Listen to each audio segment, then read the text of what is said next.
Hello everyone! Our topic for today is about avoidance of institutional debts. Unsa man ni mga kagalaan, paglikay sa mga utang sa institution. So kinahanglan atong likayan ang pagpangutang. Pero pwede gud mangutang gamay lang og usa lang po dili daghanon. Sama sa uban nga hutdo ng 1 week nga pautang, kada adlaw na lang nagabayad, sakit ang ulo.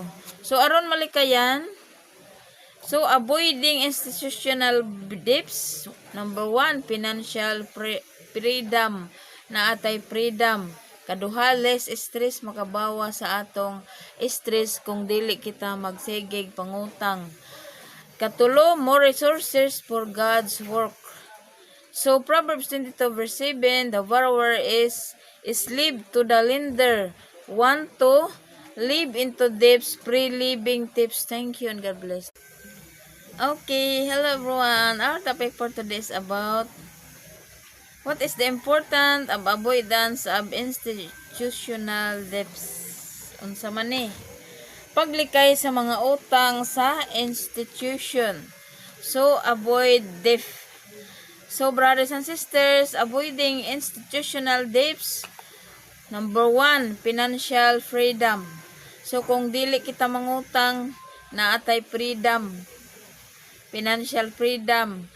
Ikaduha, less stress. Makabawa sa atong stress. Kung naatay utang, pareha sa among silingan diri nga Lunes, Martes, nahurot na ang usa ka 1 week nga iyang utang. Sige na lang siya bayad sa kada adlaw.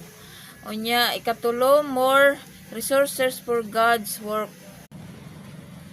Good morning, good afternoon, good evening. So, ang atong topic karon is Matthew 5 verse 7. Blessed are the merciful, for they will be shown mercy. Unsa kuno?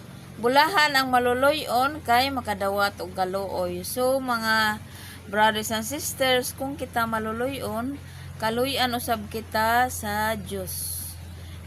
So siya na lang bahala kanato kung kita maluluyon. Labaw pa ang ihatag kanato nga kaluoy. Dili ihap ang iyang kaluoy kanato, mga kahigalaan. Ang Diyos na lang bubalos kanato sa atong pagka maluluyon.